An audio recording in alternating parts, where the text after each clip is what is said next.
할렐루야. 담임 목사님께서 설명해 주셨듯이 목소리 하나는 교회에서 제일 큰 줄 믿습니다. 제가 야외 예배 나가면 저는 따로 마이크가 별 필요가 없습니다. 한 번만 옆에 있는 분께 고백하겠습니다. 참 멋지십니다.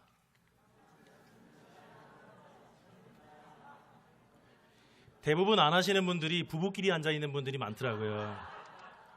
다시 한번 고백하겠습니다. 정말 이쁘십니다. 네. 정말 이쁘십니다 고백하라 그랬더니 또 남자 집사님 두 분 눈 마주치셔가지고 예배하는 여러분들이 이쁘시고 멋진 줄 믿습니다. 오늘 하나님 말씀 보니까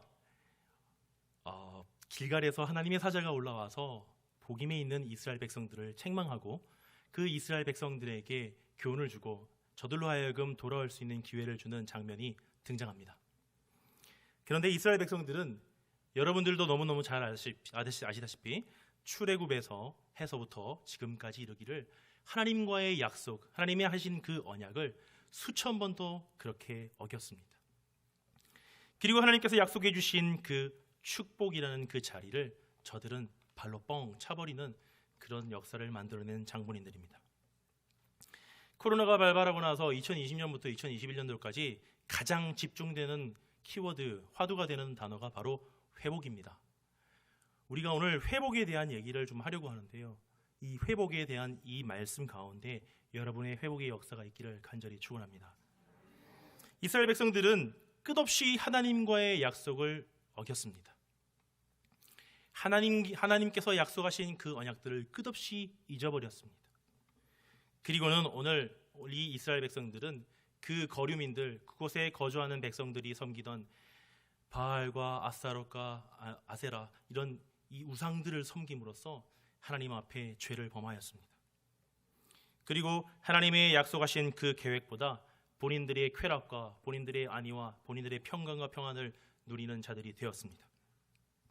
오늘 이 말씀을 보면서 우리는 하나님의 약속보다 우리는 하나님께서 내게 주신 그 언약을 잊어버리고 있지 않는지, 나의 평안과 평강을 향해 보고 있는지 아닌지는 우리가 돌아봐야 합니다. 잘 먹고 잘 사는 것, 잘 노는 것, 간섭받지 않고 이런 것 너무 중요하죠. 하지만 이것들이 앞서는 삶이 이스라엘 백성들과 같지 않은지는 우리가 한번 돌아봐야 합니다. 오늘 길갈이라는 곳의 뜻이 뭐냐면 애굽의 수치를 너희에게서 거두어 가셨다는 뜻입니다. 그러면 이 길갈이라는 곳에서 할례가 일어났었고 이 길갈이라는 곳에서 하나님의 언약이 있었으며 이 길갈이라는 곳이 대표하는 것이 바로 축복의 자리라는 것입니다. 그런데 반대로 복임이라는 곳이 오늘 어떤 곳이냐면 복임이라는 곳의 뜻이 통곡하는 이들, 울며 우는 자들이라는 뜻을 가지고 있는 곳입니다. 우리는 어떤 자리에 있습니까? 우리는 복임이 아니라 길갈에 있어야 될 줄 믿습니다. 이스라엘 백성들처럼 어리석게 죄를 범하고 죄악 가운데 노출되어서 복임의 자리를 우리가 트는 것이 아니라 길갈의 자리로 올라가야 될 줄 믿습니다. 할렐루야. 제가 1부 때도 말씀을 드렸는데 담임 목사님께서 말씀을 전하실 때는 막 성령이 막 넘쳐서 다들 은혜가 제가 성령이 안 넘친다는 게 아니라 막 이렇게 아멘을 크게 하세요. 근데 앞에 부목사가 서면 아멘을 작게 하시면은 부목사들은 말씀을 전하면서 낙마하고 낙심하고 설교할 거 괜히 길어지고 그러면 예배가 늘어나고 예배가 늦게 마치는 그런 불상사가 생깁니다. 설교가 짧아지기를 소원하시면 아멘 크게 하시길 소망합니다. 축복의 자리를 떠나서 통곡의 자리를 떠나기를 원하십니까? 통곡의 자리에 내가 지금 평안하기 때문에 평강하기 때문에 여기 머물기를 원하십니까? 여러분들 그렇다면 희망이 없고 소망이 없습니다. 이스라엘 백성들처럼 지금 당장 그들이 즐기고 있는 가나안의 거류민들이 즐기고 있는 그 쾌락을 보면서 좋아 보이기 때문에 하나님의 언약이 좀 고지식해 보이고 하나님의 언약이 좀 더 힘들어 보이고 하나님의 언약이 좀 복잡해 보이니까 그저 쾌락과 편안함을 즐기기 위해서 길갈의 그 축복의 자리를 떠나 복임의 자리에 있지는 않으십니까? 우리는 돌아봐야 합니다. 하나님께서 이스라엘 백성들이 회복하기를 원하셨습니다. 주의 사자를 보내셔 주의 사자가 길갈에서 복임까지 올라와 저들에게 책망하며 저들에게 말씀하셨습니다. 회개하라고. 저들이 울며 하나님 앞에 예배했을 때에 여러분, 이 말씀을 통하여서 우리가 깨달아야 합니다. 무엇을 깨달아야 합니까? 우리는 지금 이 복임, 이 통곡의 자리에서 떠나 축복의 자리로 올라가야 합니다. 우리는 회복해야 합니다. 아멘. 회복해야 합니다. 하나님이 약속하신 축복이 있는 이 길갈, 바로 축복의 자리로 올라가야 합니다. 지금 조금 편해 보이고 지금 조금 쉬워 보이는 이 자리를 과감하게 던지셔야 합니다. 그럼 우리가 이 축복의 자리로 올라가기 위해서는 어떻게 해야 합니까? 바로 하나님과의 관계를 회복해야 합니다. 하나님과의 관계를 회복해야 합니다. 바꿔 얘기하면 예배의 회복이 있어야 합니다. 여러분, 예배의 회복은 무엇을 말합니까? 예배에 그저 참여하는 것을 얘기합니까? 의무감과 책임감과 유대관계와 관계, 그런 목사님과의 관계 이런 것 때문에 예배에 참여하는 것을 얘기합니까? 아니면 매너리즘에 빠져서 그저 형식적으로 주일날 오전에 9시에 11시에 드려지는 목장 예배 드려지는 그 예배를 말하는 것입니까? 예배의 회복은 감격이 있는 예배를 말합니다. 예배의 회복은 찬양 한 소절 한 소절마다 내 가슴을 찌르고 기도를 대표하는 자가 기도할 때에 내가 눈물을 흘리고 말씀을 전하는 자가 말씀을 전할 때에 내가 가슴을 찢고 하나님 앞에 통곡하며 회개하는 그런 역사가 있는 것을 얘기합니다. 여러분은 예배에 감격이 있습니까? 우리가 예배에 감격이 있기를 소망합니다. 여러분, 감동이 있는 예배, 감격이 있는 예배가 바로 하나님과의 관계의 회복을 수 있는 것입니다. 그렇다면 감격이 있는 예배를 드리려면 어떻게 해야 합니까? 그리고 여러분들에게 하나 질문을 하려고 합니다. 무엇 때문에 예배를 드리십니까? 내가 집사기 때문에, 내가 권사기 때문에, 안수 집사기 때문에, 장로기 때문에, 목사기 때문에, 아니면 내가 믿음의 가문에 대대로 물려주는 사람이기 때문에, 아니면 내가 장로 자녀기 때문에, 목사 자녀기 때문에, 아니면 누구 관계 때문에 그렇게 예배 드리십니까? 예배 감격이 있을 수가 없어요.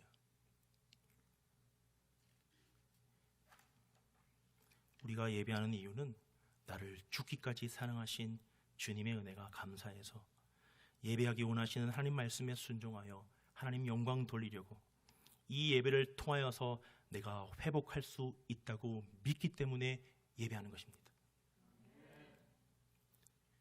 여러분, 이 예배를 통하여서 내가 회복할 수 있다고 믿기 때문에 예배 드리는 것이지 다른 이유 때문에, 다른 목적 때문에 예수 그리스도가 나의 구원자, 구세주 되신다는 그 사실을 믿음으로 여기에 예배 드리는 것이지 다른 이유 때문에, 다른 목적 때문에 이 예배 드리신다면 여러분 지금 시간 낭비하고 계시는 것입니다. 예배가 내 생명이고, 예배가 내 사랑이고, 예배가 내 소망이고, 예배가 내 죽기까지 나의 생명이기 때문에 우리가 예배하는 것입니다. 나를 구원하신 예수 그리스도임을 믿기 때문에, 그가 나로 회복하실 유일한 분이심을 믿기 때문에 내가 예배하는 것입니다. 그렇다면 예배가 회복되려면 두 가지가 있어야 합니다. 첫 번째는 무엇입니까? 저희 이제 제가 아는 목사님 중에 한 분이 에콰도르의 선교사로 계십니다. 에콰도르라는 나라가 저 멀리 있습니다. 그런데 이 에콰도르의 선교사로 나갈 때 정말 큰 꿈을 갖고 나가셨다고 해요. 가자마자 교회 이제 전도를 위해서, 선교를 위해서 시설물을 확충하고 학교를 세우고 해야 되는데 시설물과 확충을 세우는 일이 쉽지 않았습니다. 물론 금액적인 경제적인 부분도 문제가 있지만 일단 그 지방 정부가 허락을 안 해줬다고 그래요. 그래가지고 너무 어려움을 겪고 있는데 이 선교사님이 기도했습니다. 하나님, 제가 여기 와서 내 자녀와 내 아내와 제가 여기서 고생하는 이유가 뭡니까? 하나님 때문 아닙니까? 하나님 좀 해결해 주셔야죠. 기도 열심히 했습니다. 그 시설물 확충에 대한, 학교를 세우는 것에 대한 허가가 떨어졌을까요? 안 떨어졌을까요? 안 떨어졌어요. 기도했습니다. 하나님 앞에 날마다 눈물로 기도했습니다. 하나님, 제가 선교하러 갔는데 제가 여기 돈 벌러 온 거 아니잖아요. 제 호의호식을 위해서 온 거 아니잖아요. 하나님 도와주세요. 하나님이 묵묵부답, 하나님이 응답하시지 않았어요. 어느 날 이제 목사님, 선교사님이 너무 지치고 마음이 지치는데 어느 날 이제 저 산고개 너머에 사시는 집사님께서 신방 요청을 하셔서 목사님이 정장을 입고 더운 날씨에도 정장을 입고 그 덜덜덜거리는 중고차 소형차를 끌고 산고개를 넘어갔습니다. 그리고 신방을 마치고 집사님이 해주시는 칼국수를 배부르게 먹고 그리고 다시 교회로 넘어오는 길이었어요. 그 목사님이 힘이 쭉 빠져 있는데 갑자기 탕 하는 거예요. 탕 하는 거예요. 뭐지? 또 쾅 하는 거예요. 뭐지? 딱 뒤를 돌아봤는데 뒷좌석에 구멍이 2개가 난 거예요. 또 탕! 구멍이 하나 더 생겼어요. 에콰도르에 반군이 있는데 반군이 차가 지나가는 걸 보고 그걸 공격하기 시작한 거예요. 총으로. 별로 안 놀랍습니까? 네. 총이 막 날라오는데 본인이 차를 타고 있는데 누가 총 쏜다고 생각해 보세요. 얼마나 두렵겠어요. 선교사님이 손발이 막 들들 떨리는데 너무 겁이 났습니다. 근데 계속 당당당당 쏘는데 쏠 때마다 구멍이 뚫리기 시작하는데 얼마나 겁이 났겠습니까? 그 선교사님이 그 위기의 순간에 이 말씀을 하나님께서 주셨습니다. 왜 그 말씀을 주셨는지는 모른대요. 그런데 이 말씀을 주셨습니다. 우리 한번 보겠습니다. 그런즉 너희는 먼저 그의 나라와 그의 의를 구하라. 그리하면 이 모든 것을 너희에게 더하시리라. 근데 이 말씀을 주시고 선교사님이 주님 제게 은혜를 일하셨을까요? 아니면은 지금 이게 뭔 상관인데요 이거? 이렇게 했었겠어요. 하나님 살려주세요. 하나님 살려주세요. 먼저 그 찬양을 부르게 먼저 그 나라의 의를 구하라. 막 그렇게 위기 순간에 찬양을 부르면서 갔습니다. 감사하게도 선교사님은 다치지 않고 교회에 도착을 했습니다. 교회가 있는 시내로 가까우니까 반군들이 물러가더래요. 정부군이 있는 곳이니까 반군들이 물러갔는데 도착해서 딱 보니까 뒷좌석에 있는 벌집이 된 거예요.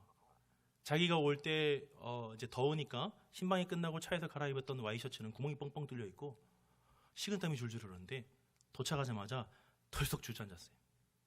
그리고 그 마음 가운데 이런 감동이 왔습니다. 먼저 회개하라.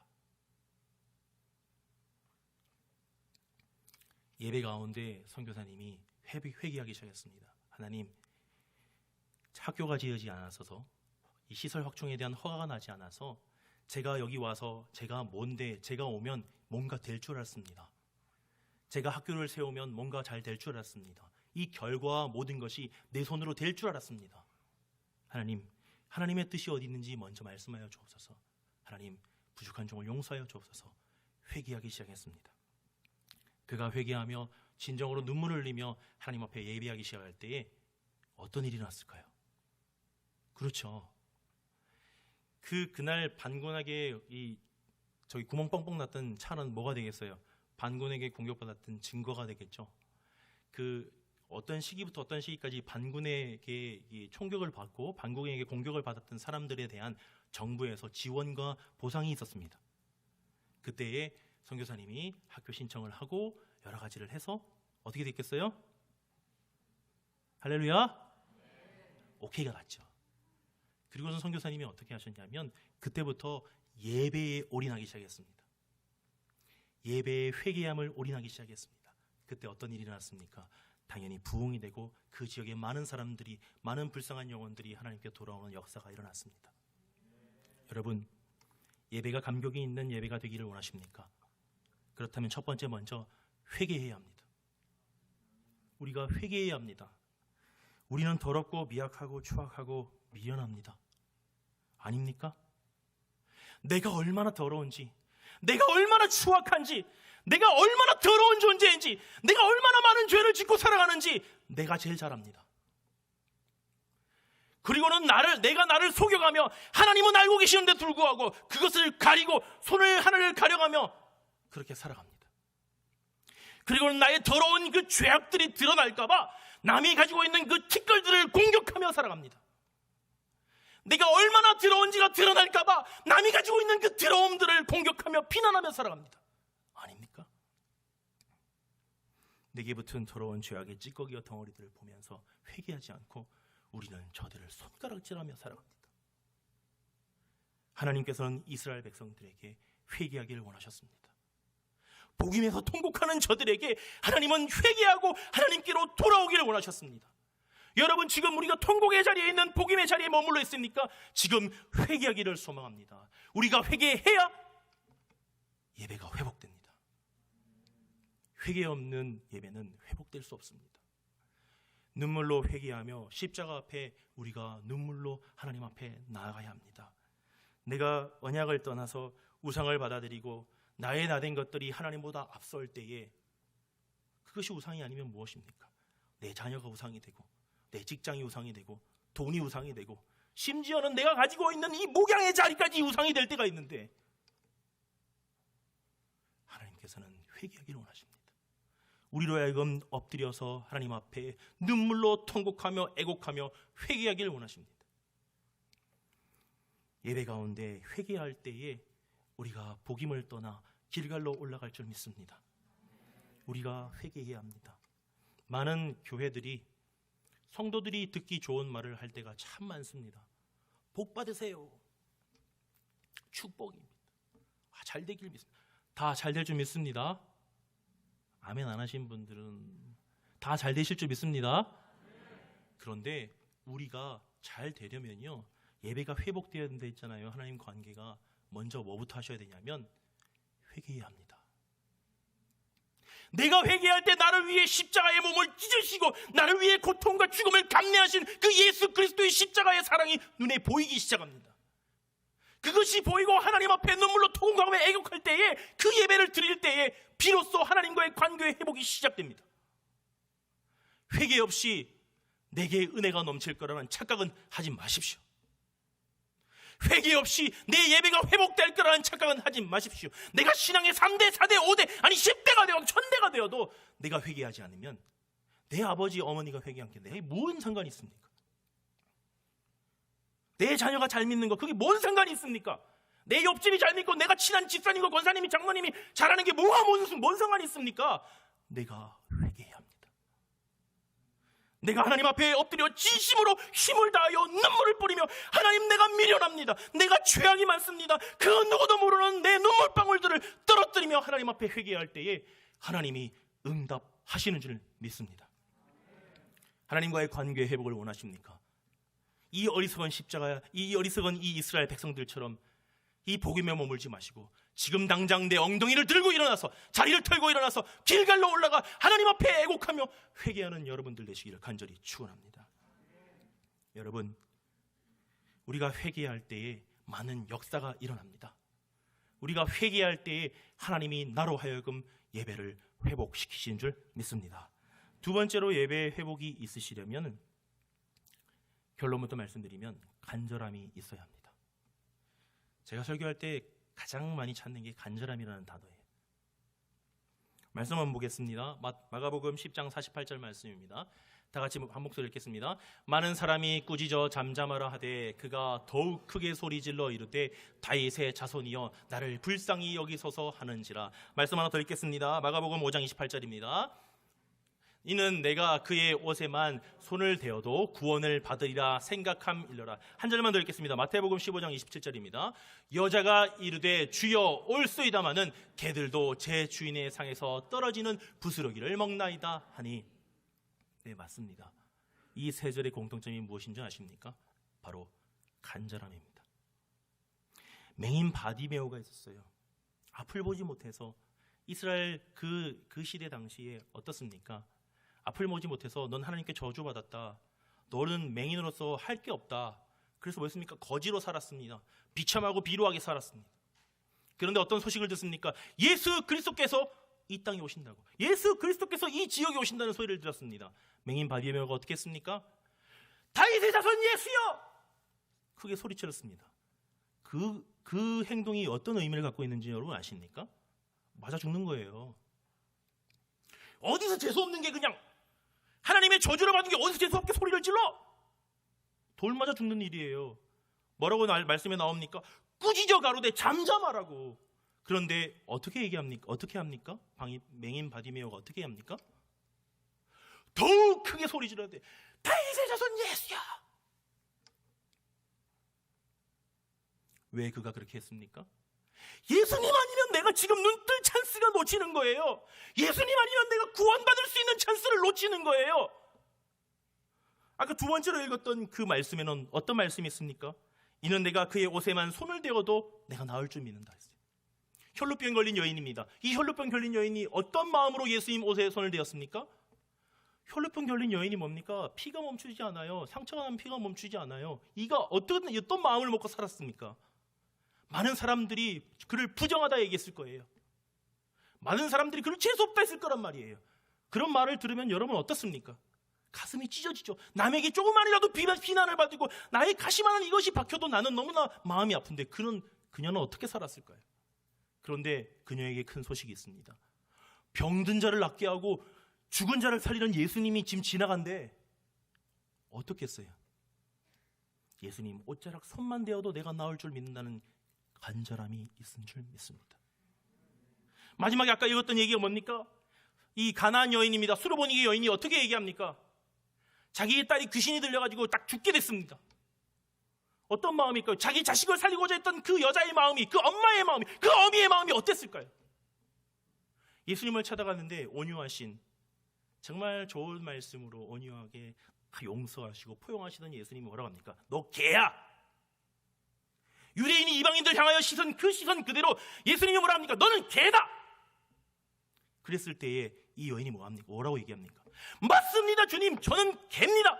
개보다 더 천하게 말씀하셔도 상관없습니다. 저를 개보다 더 비참하게 말씀하셔도 상관없지만 뭐라고 얘기합니까? 아까? 개들도 주인의 상에서 떨어지는 부스러기를 먹습니다. 쉽게 얘기하면 뭐예요? 저를 아무리 욕해도 상관없습니다. 제 딸 좀 고쳐주세요. 그 엄마의 간절함이 예수님을 움직였습니다. 여러분의 예배 가운데는 이런 간절함이 있습니까?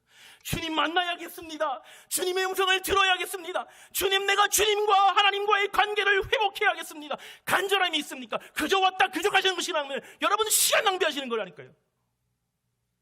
내가 예배 가운데 간절함이 있을 때 하나님 말씀하시는 것을 듣고 하나님과의 나의 관계가 회복되어지는 감격이 있는 예배가 될 줄 믿습니다. 제가 서울에서 이제 사역할 때에 저는 제가 나름 잘 나간다고 생각을 했어요.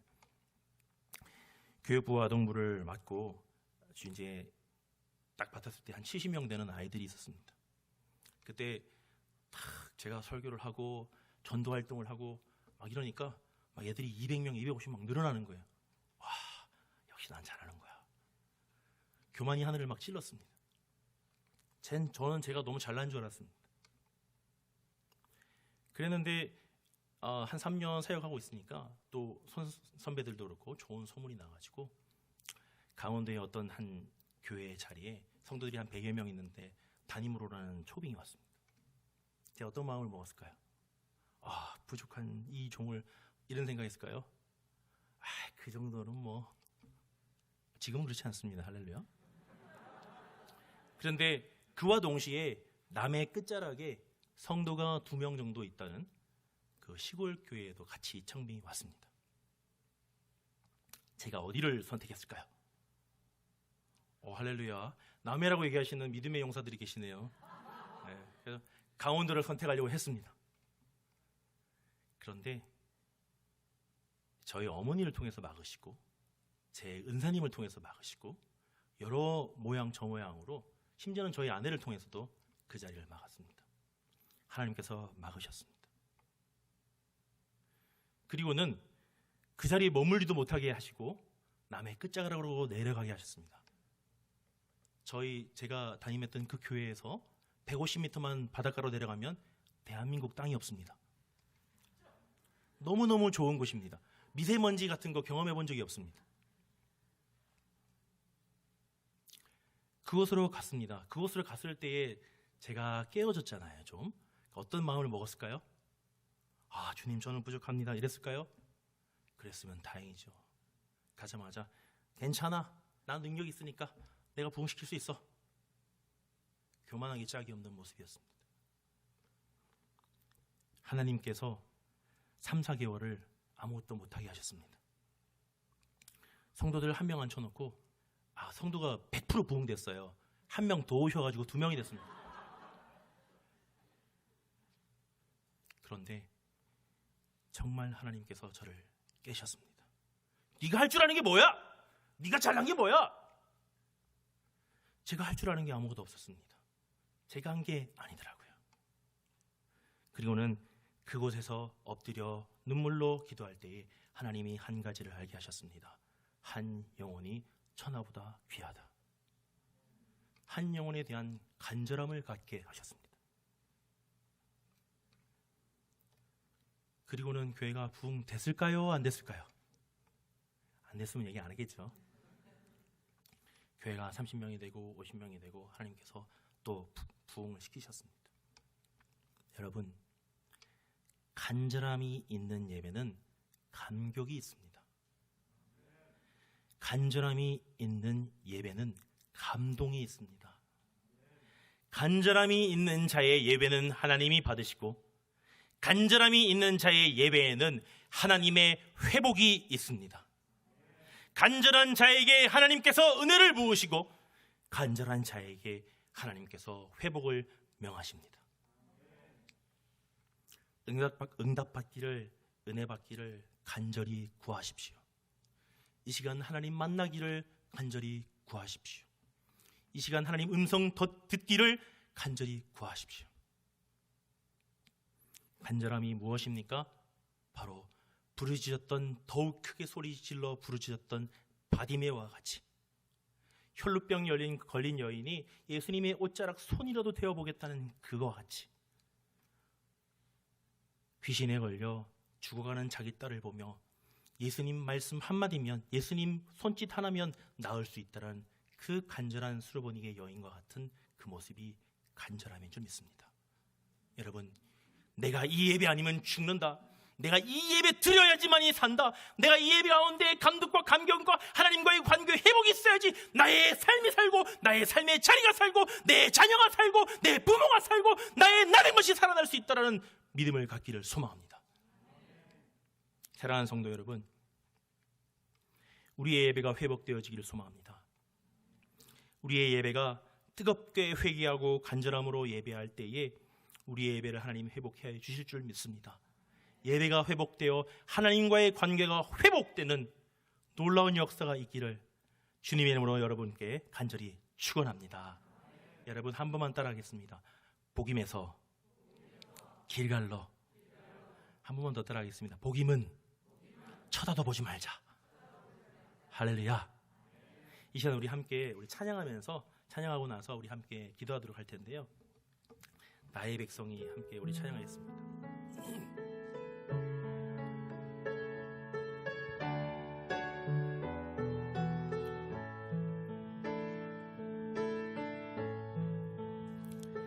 나의 백성이 다 경배하여 내게 기도하며 나의 얼굴을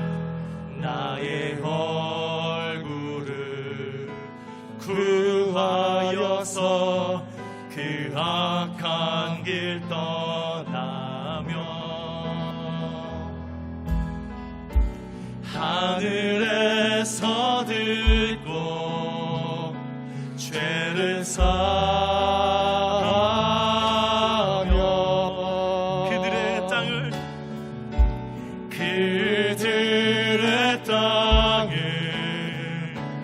고치리라.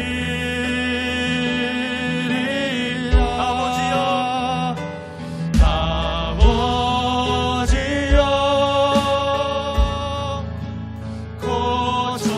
고쳐주소서. 이 나라 주의 것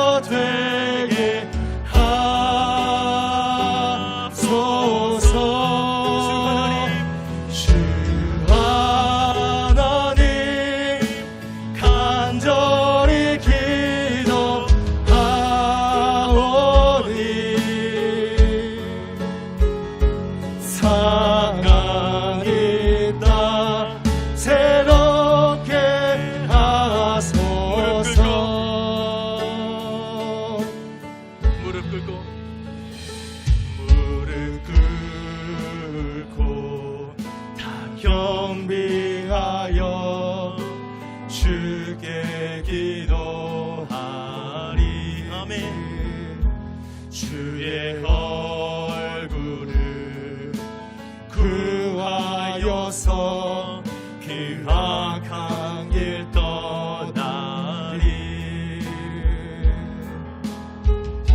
주님의 자비로 죄를 사하며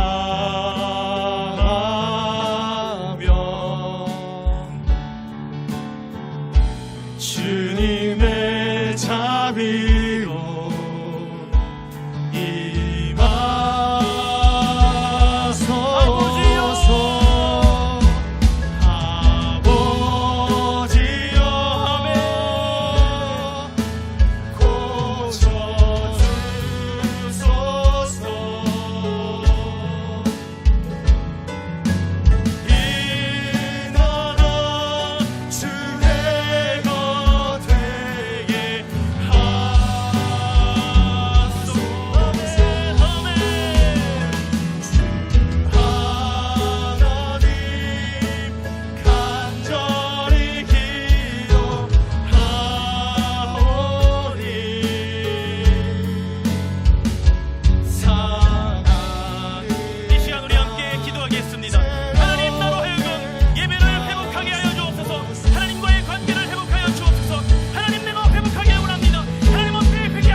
하나님, 우리가 너무나 더럽고 추악하고 미련하고 아둔함을 고백합니다. 남들 앞에서 내가 잘난 척 해봐야 하나님 보시기에 그렇게 부족하고 미련한 자인데, 하나님 용서하여 주시옵소서. 내가 나에 다 된 것들을 십자가 앞에 내려놓고 회개하며 나갑니다. 나의 예배를, 하나님 받으실 그 예배를 회복시켜 주시옵소서. 하나님, 내게 간절함이 있기를 소망합니다. 기도하지 않아도, 예배하지 않아도 살만하니까 살 수 있을 거라 착각하며 그렇게 살았습니다. 하나님, 내가 예배하며 예배 아니면 나에게 생명과 소망이 없음을 깨닫고 간절하게 예배하는 자 되게 하여 주옵소서. 그리하여 나의 예배가 회복되고 하나님과의 나의 관계가 회복되게 하여 주시옵소서. 하나님, 우리로 회복을 맛보는 귀하고 복된 한 해가 되도록 도와주시옵소서. 살아 역사하시는 예수 그리스도 이름으로 기도하옵나이다. 아멘.